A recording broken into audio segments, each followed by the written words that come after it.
This episode is brought to you by Audible.com.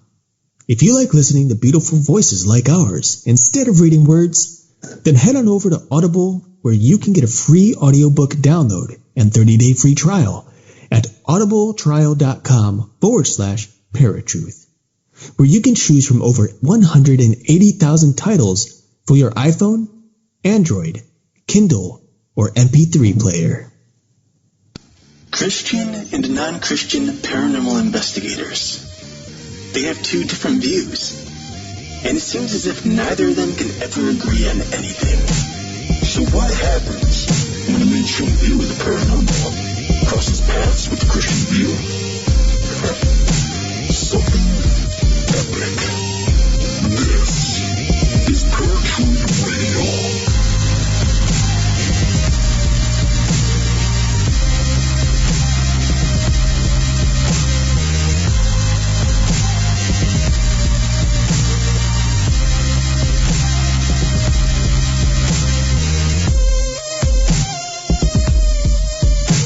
How's it going, Parafans? Welcome to a brand new episode of Paratruth Radio. My name is Justin.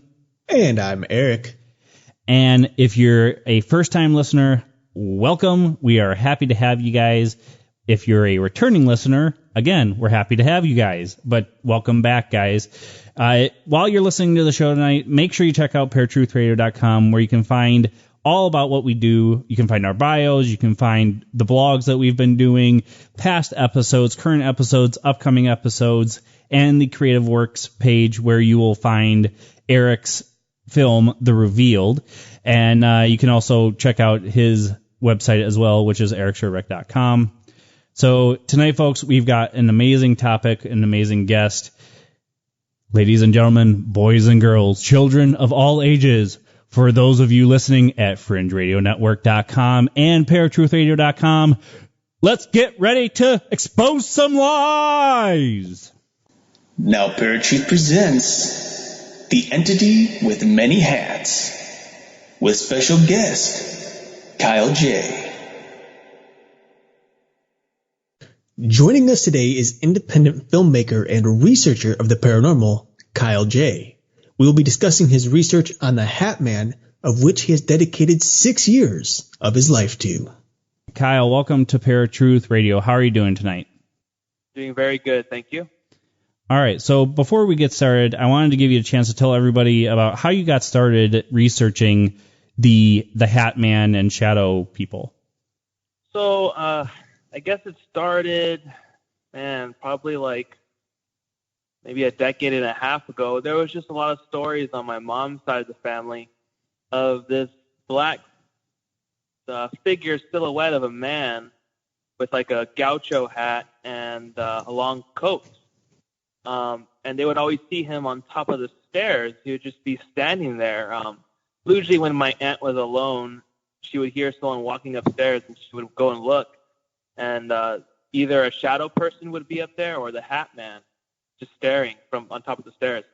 And then it escalated from there to the point where my mom and my grandma saw it during the day on top of the stairs as well. They walked into their front door, and when you walk into that house, you're walking in, the stairs are right in front of you. So they looked up, and this guy with the black hat, black coat, pitch black face was just staring at them.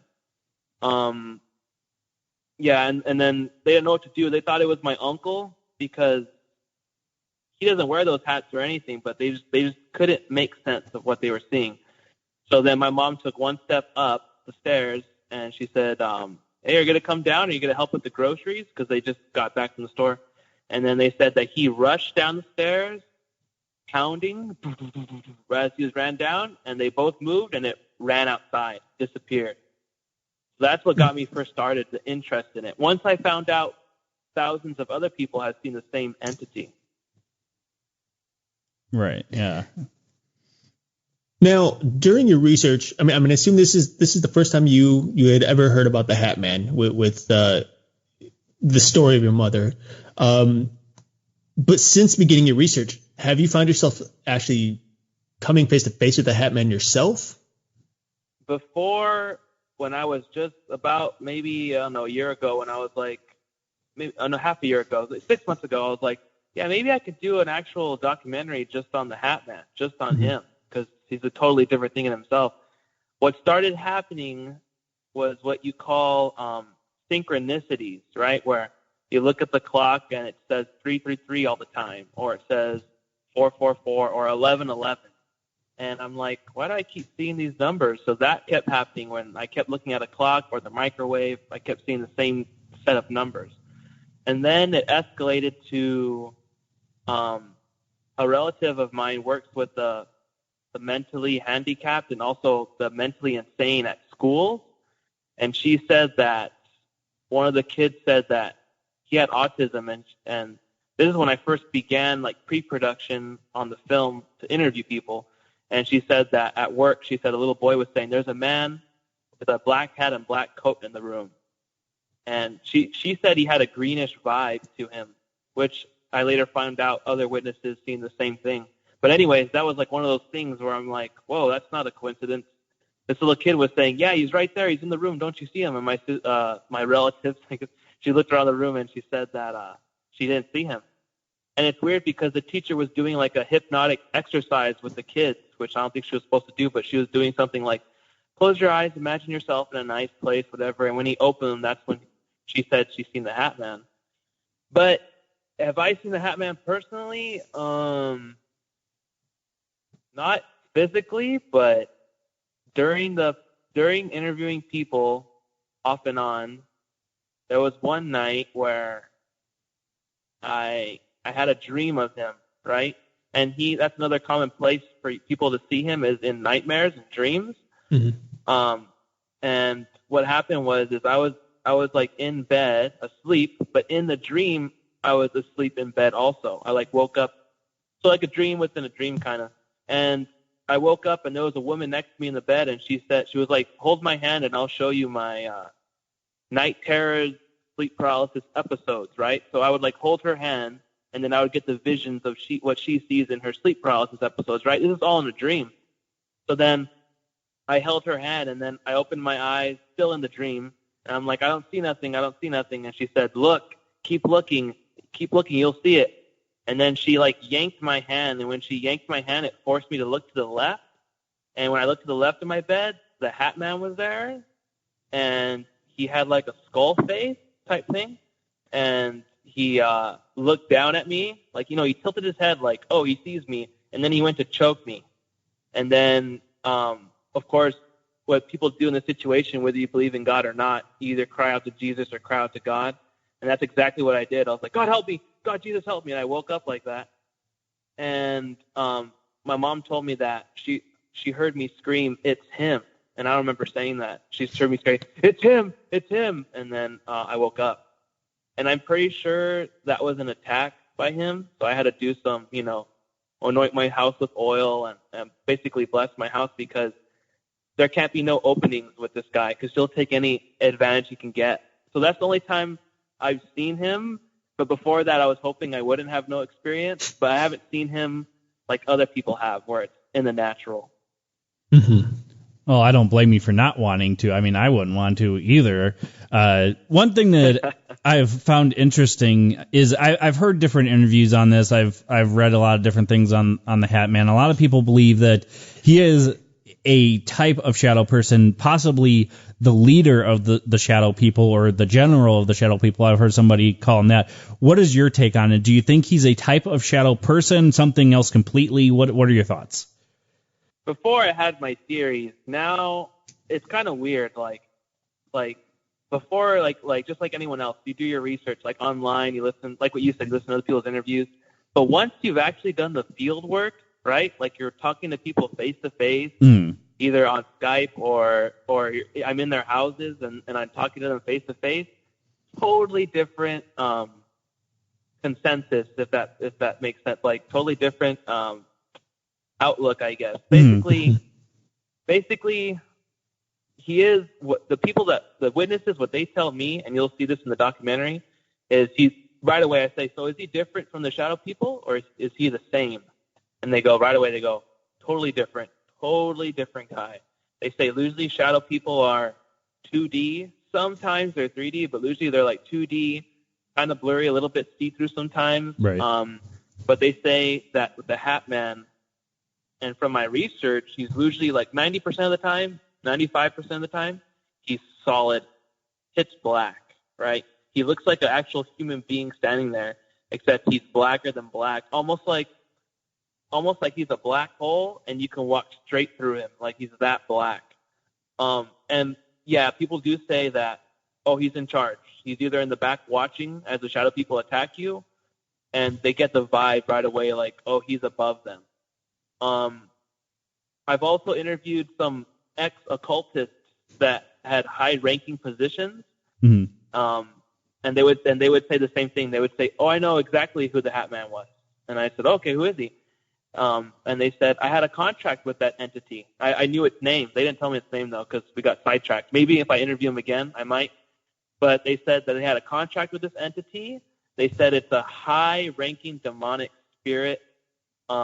Basically in the Luciferian army, if you want to, because they have ranking. I'm sure you guys know. I know from the other shows. Yeah. Right. These demons have rank. These demons have rankings. And he said the Hat Man, he's all, if you pissed him off, that was the first thing that he sent to your house.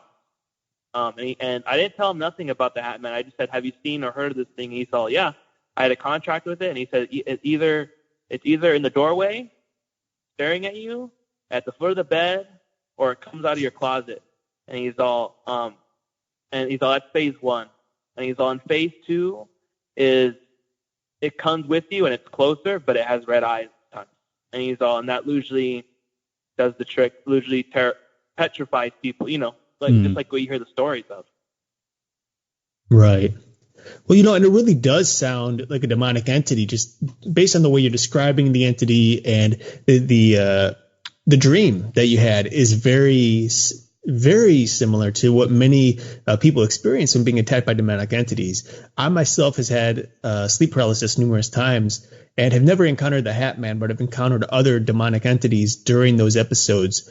And I think it's interesting that a lot of people they don't believe this in the paranormal often, but it's interesting that when you do call out for Jesus' name, how quickly you are freed from those entities, even if it's just for a short moment. I think it's interesting that people will witness this, even on television, national television. They use the name of Jesus in order to command demons to stop haunting locations or certain individuals, and it works for however long it works. And people still continue to be in disbelief of the Lord and his power. But still, nonetheless, it's really interesting. And I think that this entity definitely could be demonic in some way or another. Now, my question beyond this is, do you think the Hat Man has some type of, some type of position in which he's trying to deceive people or trying to hurt them in some way? Or is this more of a scare tactic for the Hat Man to show up? Seems as though he'll there's different phases. So he'll show up pitch black, and then the next week or the next month, the next year, he'll show up with red eyes, and then after that, it escalates to complete attack. So like they'll be in their bed, they're facing one way, and they turn over, he's there, and he starts to choke you. And it's not limited. Here's the weird part too. It's not limited to sleep paralysis, because a lot of people think, oh, it's I don't know about you guys think, but they think, oh, it's in my mind and it's fake, and it's completely wrong. They move on their own behalf. It has nothing to do with your mind, right? It's its own entity, because I have reports too where people, if it's sleep, they wake up, there's things on top of them choking them, and they wake up with the marks on their necks or the scratches on their stomach, right? Mm-hmm. It's clearly an entity, because people see it during the day. They see it awake. They're cleaning their house, and they walk over, and he's outside the window across the street staring at them. As far as the tactics go, it is to feed off fear, but it does escalate to the point where he does try to take them. There is that vibe of he was trying to take me somewhere. One woman I interviewed in the film, she said that she woke up in the sleep paralysis, right? But she can feel her spirit body being dragged off the bed. And she looked at the foot of her bed, and on her wall was a huge red portal swirling. And she can hear snakes on the ground, like hissing.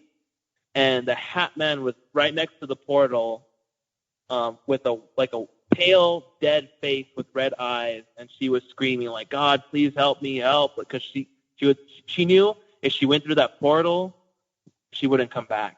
So to answer your question, yeah, it escalates. Either he's feeding off fear. If you see him, he's either feeding off fear off you or trying to intimidate you, or most likely trying to take you. Mm-hmm.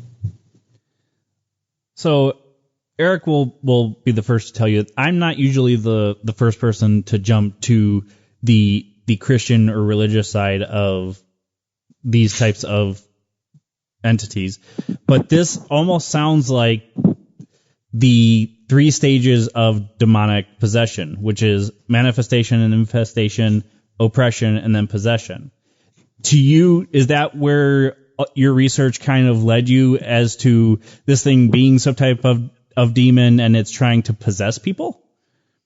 So at first I'm like, yeah, I didn't know what to think about it, because when we first saw it at my grandma's house, I didn't see it, but my other family seen it. Mm-hmm. We always thought it was like they always thought it was some type of ghost because where I live, there used to be the people that founded this town, they were all Quakers. And it looked similar to a Quaker hat, a Quaker coat. Right. So they always thought it was a Quaker ghost or whatever. But then I remember my friend saying, have you heard of shadow people and this stuff? I'm like, oh, no. So I researched it, and then people put like these hat men in these categories. So I'm like, oh, it's a worldwide thing. That's weird. And then I remember telling my mom, and she'd be like, wow, that's disturbing. So then I was like, well, maybe it's some type of demon, because we've seen shadow people in our house before. That's really crazy, intense ones. But I was like, oh, maybe it's a different type of shadow being. But then I did jump to the like demon, because it is pitch black. Right. But since doing the documentary, it does go into the jinn also. Mm-hmm. I don't know if you guys heard about that. Yep. And the jinn, they predate the Quran, so it's not like, oh, it's a Muslim thing. It goes back to like the Babylon days, and oddly enough, it connects to, I don't know if you guys heard of the Nephilim and those types of entities. It all comes together. It's not like he's definitely his own thing, but he connects to so many different, it's a rabbit hole. He himself is the rabbit, and once you research him, it's like it connects to the UFO phenomenon, it connects to the demons, it connects to the jinn. It's so I guess demon is like a vague term that everyone uses now, but he does fall into that category of attributes. Okay. Mm-hmm.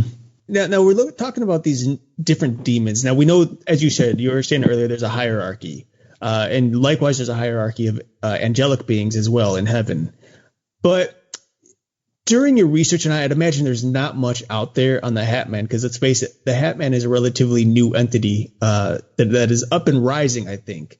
I remember researching it a couple of years ago, and there wasn't much information on there. And now we're starting to see more and more info as people start to notice it. But do you find that throughout the years that the Hat Man has been around and been oppressing people, that the more people tend to research or see on TV, whether it be movies or mainstream television, such as paranormal investigations and stuff, do you find that more and more people are starting to notice this Hat Man and become inflicted by him? So here's where it gets interesting is, so kind of like what you're talking about, what I get are thought forms. People, it goes into like the consciousness or minds of masses of people, and then they all claim they see this thing. So like Slender Man, right, has really close attributes to the Hat Man. Mm-hmm. So that kind of happened where people that Victor Surge created the Slender Man, and it went out there. People all of a sudden said they saw it, right? Right. Well, with the Hat Man, it's in reverse. So like people have been reporting this for a while. It's just that now that it's kind of getting out there, people go, "Oh my gosh, I've seen that," and it's like, "What? You've seen that?" And then yeah, that was, and oh my gosh, I just remembered, I got a flashback. That was in my backyard, and I just thought it was a man, you know? So it's kind of reversed. We talk about that in the film also. One guy says how, basically, I have reports also that are from like the 1920s, and then I even read some that are from the 1800s. But all these witnesses, they say the vibe he gives off, it's an ancient being. It's not like, oh yeah, it's probably someone that's dead. I'll just guess that. Mm-hmm. It's like a knowing they have, and Right. it's like they're like, no, this guy's been around for at least 2,000 years, or at least 1,000 years. That's what they say. They say he feels ancient. It's something old. It's not like it's been around for a while. But it's really interesting that you say it's an up-and-comer, because that's where a couple witnesses in the film say they feel like he's an up-and-comer, because here's another interesting thing, is his image is in pop culture a lot. So it's like he's putting his image out there ahead of time, or after the fact, because, how do I explain this? The films, the image of him is in Poltergeist 2. There's a character called Henry Kane. Yep. And it's the same image. And then same thing, Freddy Krueger, right? Mm-hmm. There's always a shot of these characters. There's always a shot in the movie where they're in silhouette, or they're in or they're showing their shadow. So it's kind of odd. And then once you research the Hat Man, you're gonna start seeing his image everywhere, and it's almost like he's showing you, like, oh, here I am. Look over here. I'm over here now. And it's like, what the heck? There'll even be times where you're driving, and the reflection of a car, his image is there. And it's one of those things. Once you get deep into it, you'll know it's something else showing you that it exists. I might have went off the question a little bit, but I'm sorry. Well, no, but let me follow up with this question real quick. Okay. You were saying that you just said that the more you seem to research it, the more you tend to see it or notice it. Now, we've come across this numerous times on our show with other guests, but is there a possibility that the simple fact that you're researching it and getting it into your mind is not just a mind thing as opposed to being an actual entity? Yeah, so when you're researching it, I guess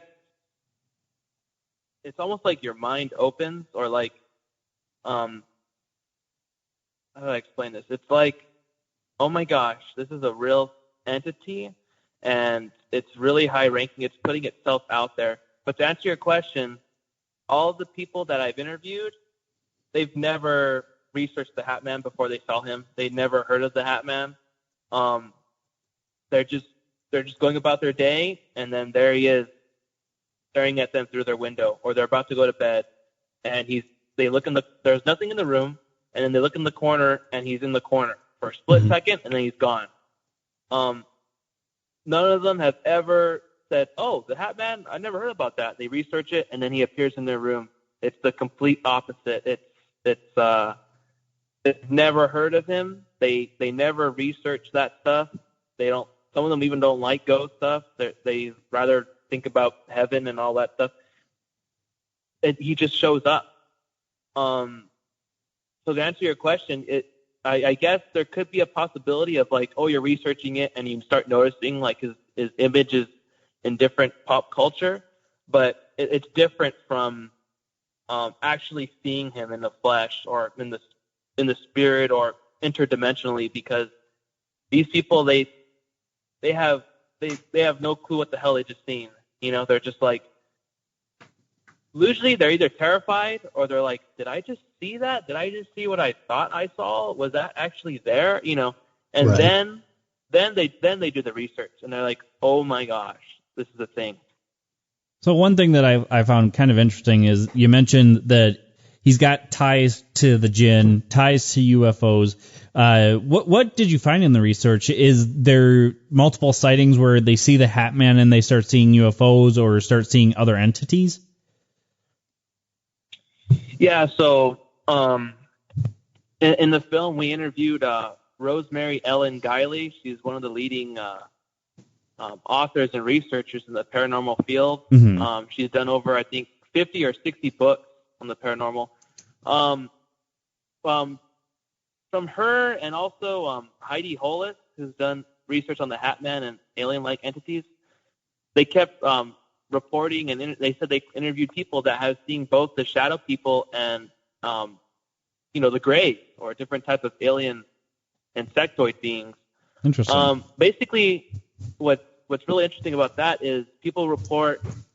So shadow people either precede or follow up on an abduction. So like they'll start seeing shadow people in their houses, with the corner of their eye, or it passes by a hallway. They look, there's no one there, and then maybe a month later they're abducted. They claim they're abducted by the Greys or some type of alien being, and then when they come back, they don't remember it all, but then they see the shadow people again. It's almost like they're observing something or taking note, or even researching themselves what happened to you following or preceding that experience.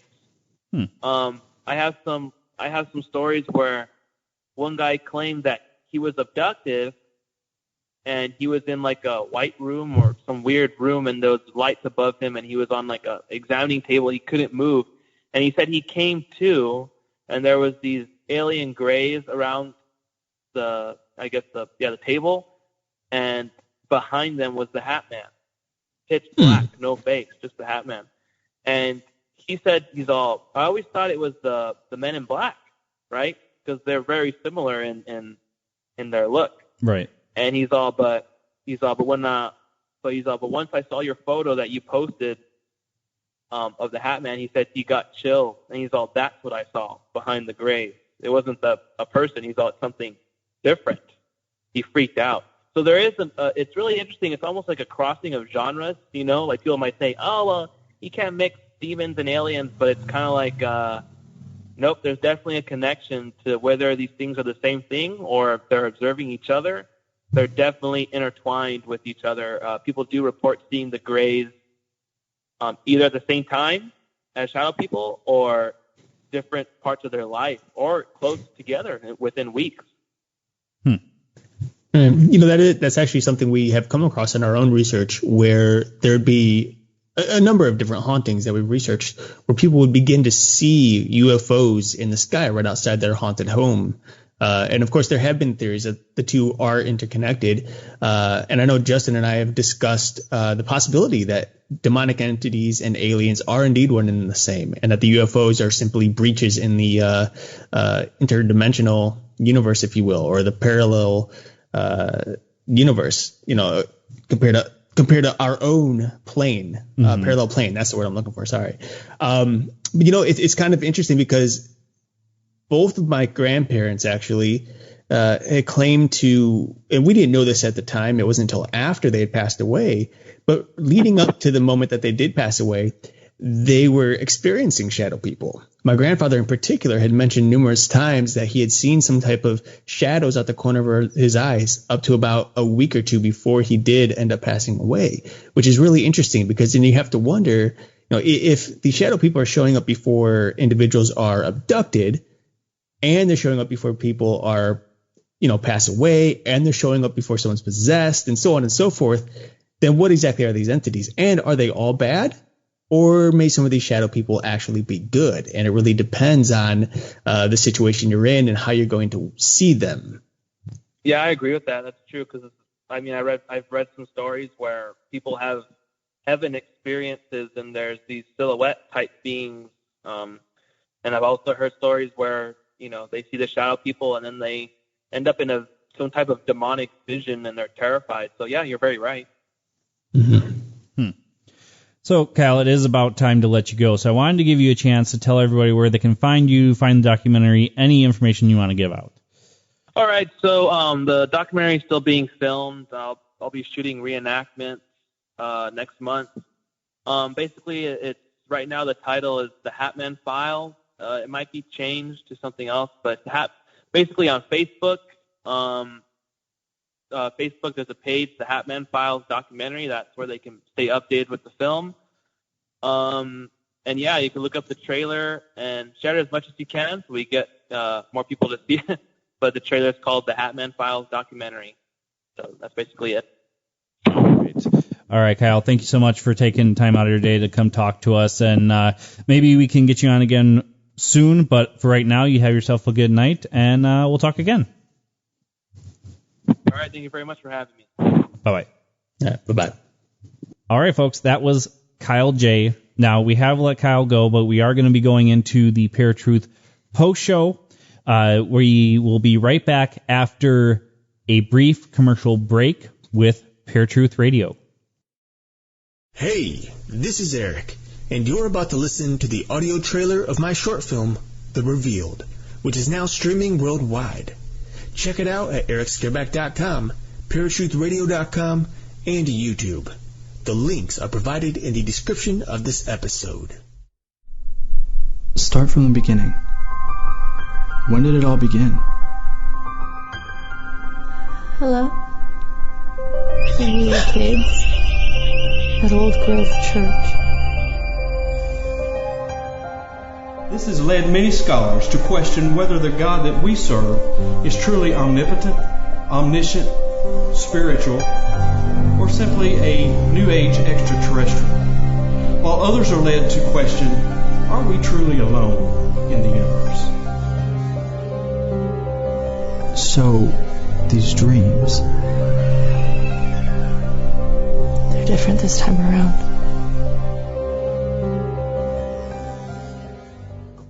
What's up, folks? Welcome back to Paratruth Radio. My name is Eric. And I'm Justin. And you had just heard the trailer to my film, The Revealed. If you haven't seen it yet, check it out. Hundreds of people have already seen it and have given positive, reinforcing feedback. I want you to check it out. Let me know what you guys think. Again, it is at our website, paratruthradio.com. And you can also go to my website at ericscareback.com or just look it up on Facebook. So that was Kyle J that we had on discussing his research into the Hatman. Probably one of the most distinctive paranormal phenomena to date, next to Slender Man. Mm-hmm. The Hatman, the Hatman has been around for several years now, at least. And as Kyle was saying, maybe even goes back centuries if you think about this possibly being much older than what we believe him to be. And that's fully possible. We really don't know what this entity is or where it comes from. I'm assuming it's somewhere right around the same, I don't know, I guess the same road or whatever as the Zozo demon. It seems to me that the more someone researches this entity, the more likely they are to be introduced to it personally.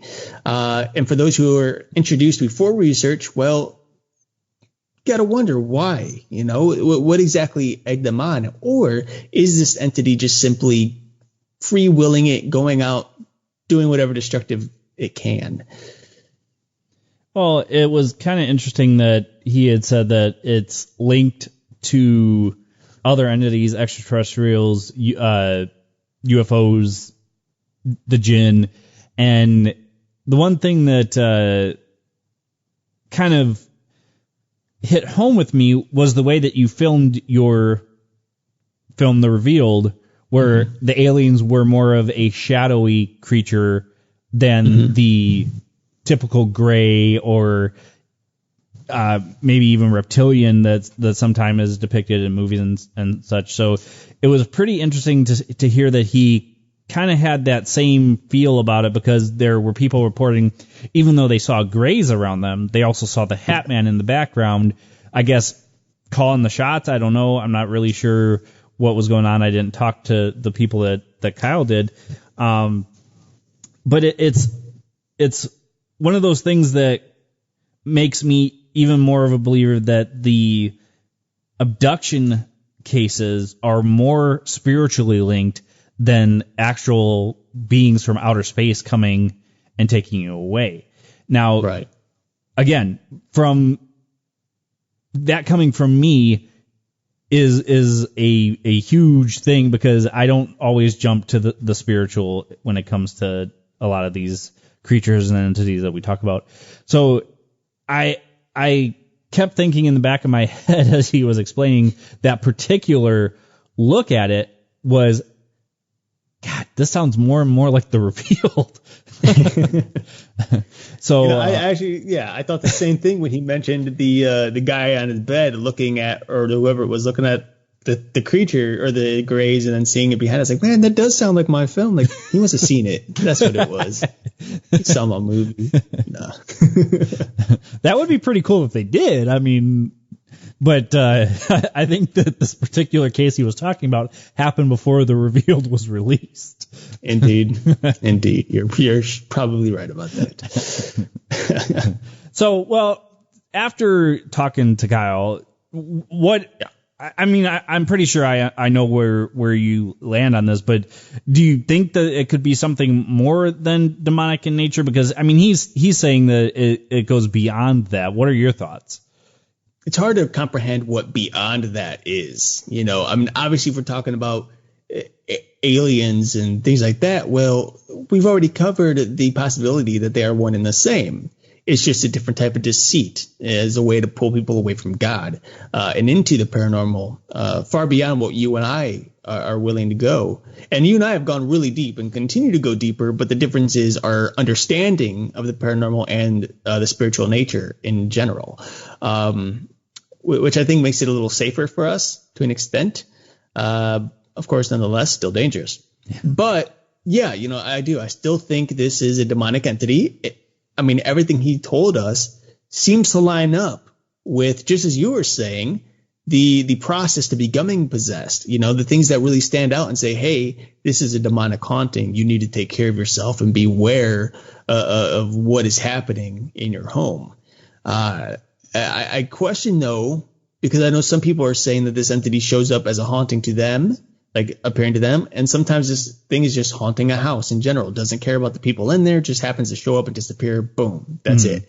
So, you know, it seems like this entity has some type of intelligence to it, which to me says, okay, if it has intelligence, this is something more than just your typical human spirit. If indeed human spirits exist on our plane of existence, this is something that is out to scare people. And it's very clear because we have never really seen a Hat Man incident or heard of a Hat Man incident that was like, oh, when he showed up, I felt like butterflies and rainbows and unicorns were dancing around my head. No, it's always been something much more scary. So, yeah, I checked the box. I'm still there with the demonic entity thing. Well, the one thing that we had talked about before starting recording was Shelley and I had watched the movie The Bye-Bye Man. Mm-hmm. And after talking to Kyle about this, I think The Bye-Bye Man is another depiction of the Hat Man, because in this particular incarnation, he's wearing a hood. But if you're seeing a shadow in the middle of the night, that hood could be a hat, and vice versa. So in The Bye-Bye Man, the premise of the movie is if you say his name, he comes after you. Mm-hmm. It almost sounds the same for, and now I don't want to say the name, the Hat Man. We already said it like 400 times. I know. It's kind of, he's coming. He's coming. The one thing that I found fascinating while researching this was that he can come in the guise of while you're awake, but it is also linked to sleep paralysis and taking control of your dreams. I've heard a lot of people say he not only appears, he takes control of the dream and starts torturing you with the dream. And that's kind of why it goes into demonic or evil entity, because it's something that is not nice, like you said. But when you had said to him, and it kind of started a spark in my head, was that doing the research, hearing the name more and more often, seeing the thing pop up more and more, are you not starting to create that thing yourself because you're going down the rabbit hole? Mm-hmm. And, one thing that we have said in the past is, the more research you do into something, the more you give something your energy, the more energy you give to it. Do you think that that's really what's going on too, where maybe if it is an entity, we're giving it more power, or are we just creating something because we hear the stories and it just starts making us scared? Right. I think a lot of people think that this whole paranormal thing, whether you're Christian or otherwise, that it's all black and white. But really, it's all very much in color, and you have to look at every single aspect of these hauntings to really understand what's going on. In regards to whether or not we're giving an entity like this energy by doing research into it or not, I think it's very clear that we are giving it energy. I think many spirits, we know how many negative spirits, people will go into investigations and say, I feel drained. I feel like I don't have anything left to give. I want to just go home, or they start getting depressed and things like that. That's a spirit draining energy. And it may not be empowering itself, but what it's doing is weakening you. And what that does is it weakens your mental state.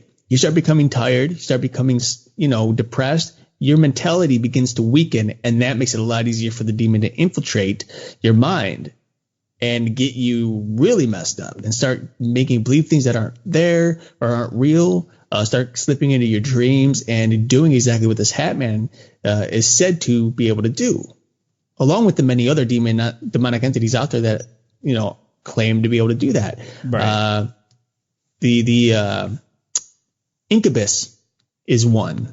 The succubus, another, the mare, a third. Now we got the Hat Man, that's a fourth. These are all entities that are very much in their mythos capable of infiltrating your dreams while you're sleeping and handle business there because you're not awake to fully, fight it off. So yeah, I think we're definitely giving the entity energy. And as long as we do keep researching it, and as long as we do keep writing books about it or making documentaries about it or movies about it, the entity is going to continue to grow and spread throughout the world. And people are going to believe in it, whether it's real or not. People will believe in it. And that belief, as we know, becomes reality. Now, of course, it's never going to end. The movies are never going to stop. The books will never stop. None of that's ever going to stop. So you have to really get your mind right. If you're going to see this stuff and watch it, you got to know what's real, what's not, and be prepared. Yeah. Well, I think that a lot of people watch different movies and whatnot, and then they usually do it before bedtime. So then they go to bed and they dream of it. Mm-hmm. Is it the same thing? Maybe, but I've watched different movies, gone to bed, and something similar happens in my dream that happened in the movie. So you have to be able to discern what the difference is. Mm-hmm. If the dream is something of a night terror compared to a nightmare or a quote-unquote bad dream, there could be the difference right there. The Hat Man is causing night terrors, causing sleep paralysis. It escalates where it's at first just this entity just sitting in the shadows. You see him from afar. Then he starts getting different colored eyes because in the research I saw that he had red, green, or white eyes. I don't know if you came across anything different. No. And then eventually he's attacking. So that's why I kind of, from the beginning of what he was talking about, it sounded exactly like a demonic case where it manifests, it oppresses, then it possesses. Now, it doesn't necessarily mean that the Hat Man is possessing, because there wasn't any cases that I saw or that Kyle had explained where he's necessarily possessing people, but he's dragging them. Almost if he's dragging them to, I don't know, hell, whatever, even though I don't believe that demons are in hell. But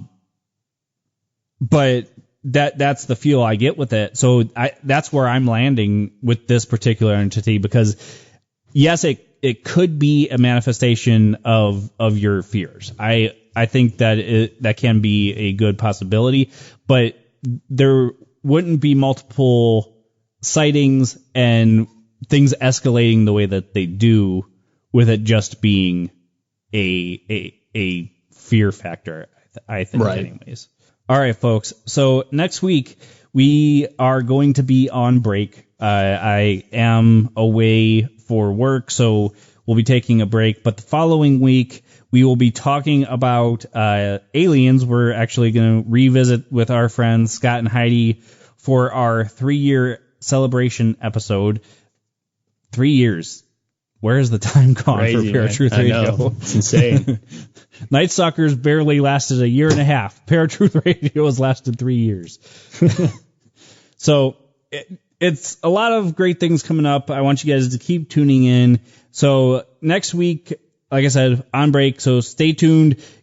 Catch up on any past episodes you haven't heard. Check out paratruthradio.com, radioandpodcast.com, and most definitely fringeradionetwork.com. And make sure to check out Eric's film, The Revealed. It is an awesome show. I'm sure plenty of people are like, we want more. We want more. Are you going to make a full feature out of it? So I want you guys to check that out. But until next week, folks, where you won't see us same time, same channel, my name is Justin. And I'm Eric. Peace. If you enjoyed this episode of Paratruth Radio and you would like to listen to it again, or are interested in listening to any of our past episodes, then you can find them at Stitcher, Blueberry, TuneIn, iTunes, Spreaker, YouTube, iHeartRadio, and the Fringe Radio Network. Or for a one-time fix of all of your Paratruth needs, simply drop in to paratruthradio.com. And of course, like us on Facebook and follow us on Twitter and Instagram for brand new updates on our show every day. Finally, we love bringing you fresh, entertaining media each and every week, but we can't do it without you. So please check out our Patreon account. Simply go to paratruthradio.com, click on the Patreon logo, and help us to continue bringing you the latest and greatest in paranormal research.